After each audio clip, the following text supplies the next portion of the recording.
હવે વાત કરીશું શ્રાવણમાં શ્રીકારની તો ગીર સોમનાથ જિલ્લામાં ભારે વરસાદથી મછુંદરી નદીમાં પાણીની ભરપૂર આવક થઈ છે તો ઉના શહેર નજીકથી પસાર થતી મછુંદરી નદીમાં ઘોડાપૂર આવ્યું અને ગીર ગઢડાના કોધિયા ગામે મછુંદરી ડેમમાં પાણીની પુષ્કળ આવક થઈ છે। સતત વરસાદથી મછુંદરી નદી બે કાંઠે વહેતી થઈ છે। મછુંદરી નદી બે કાંઠે થતા ખેડૂતો અને લોકોની પાણીની સમસ્યા દૂર થશે।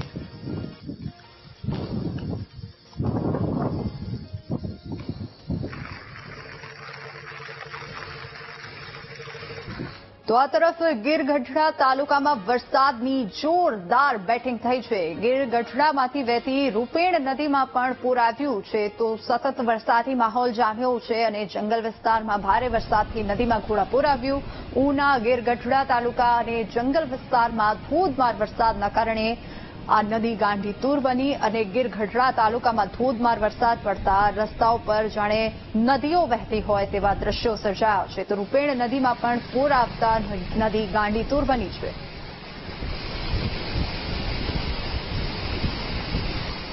જૂનાગઢના માળિયા હાટીનામાં વરસાદી માહોલ જામ્યો છે। માળિયા હાટીના તાલુકામાં પડ્યો છે ધોધમાર વરસાદ। વહેલી સવારથી જ ધોધમાર વરસાદ વરસ્યો છે તો માતર વાણિયાથી પસાર થતી મેઘલ નદીમાં પણ ઘોડાપૂર આવ્યું છે। સવારથી અત્યાર સુધીમાં 4 ઇંચ જેટલો વરસાદ પડ્યો।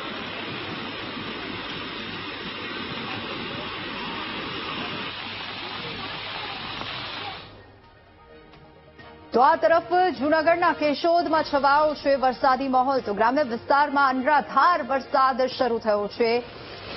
અગતરાય અને માણેકવાડા આ તમામ ગામડાઓમાં વરસાદ વરસી રહ્યો છે। ધોધમાર વરસાદથી રસ્તા પર પાણી વહેતા થયા છે તો ક્યાંક ધીમી ધારે તો ક્યાંક ધોધમાર વરસાદ વરસી રહ્યો છે। રસ્તાઓ પર ધીમી ધારે રસ્તાઓ પર નદીઓ વહેતી હોય તેવા દ્રશ્યો પણ સર્જાયા છે તો વરસાદી માહોલ સતત જોવા મળી રહ્યો છે જૂનાગઢના ગ્રામ્ય વિસ્તારમાં પણ।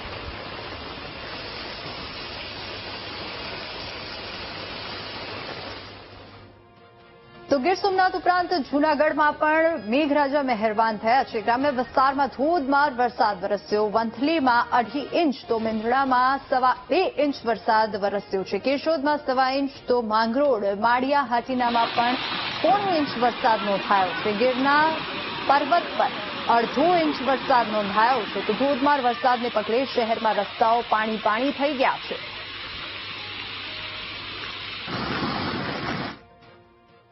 હવામાન વિભાગની આગાહીને લઈને 2 દિવસ જે રેડ એલર્ટ જૂનાગઢને કરવામાં આવ્યું છે ત્યારે વાત કરવામાં આવે તો ગઈકાલે જે માંગરોળ વિસ્તાર છે તેમાં પણ શહેર તેમજ ગ્રામ્ય વિસ્તાર હતો તેમાં પણ અનરાધાર વરસાદ વરસ્યો હતો।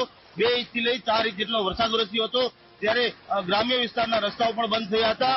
ત્યારે આજે સવારથી પણ જે વાત કરવામાં આવે તો જે જૂનાગઢ જિલ્લાના અનેક તાલુકા છે તેમાં પણ સાર્વત્રિક વરસાદ જોવા મળી રહ્યો છે। મેંદરડા હોય છે, વંથલી હોય છે, માળિયા છે, કેશોદ છે તેમાં 2 થી 3 ઇંચ જેટલો વરસાદ વરસ્યો છે। ત્યારે નદી નાળા છે, ભાખરવડ ડેમ છે ત્યારે એ પણ ઓવરફ્લો થયો છે। મેંદરડાની વાત કરવામાં આવે તો મેંદરડાની જે મધુવંતી નદી છે તે પણ ઓવરફ્લો થઈ છે। 2 કાંઠે વહી રહી છે ત્યારે અનેક વિસ્તારો છે ત્યાં જે નીચાણવાળા વિસ્તારો છે ત્યાં ન જવા પણ વહીવટી તંત્ર દ્વારા અપીલ કરવામાં આવી છે। જય વિરાણી, VTV ન્યૂઝ જૂનાગઢ।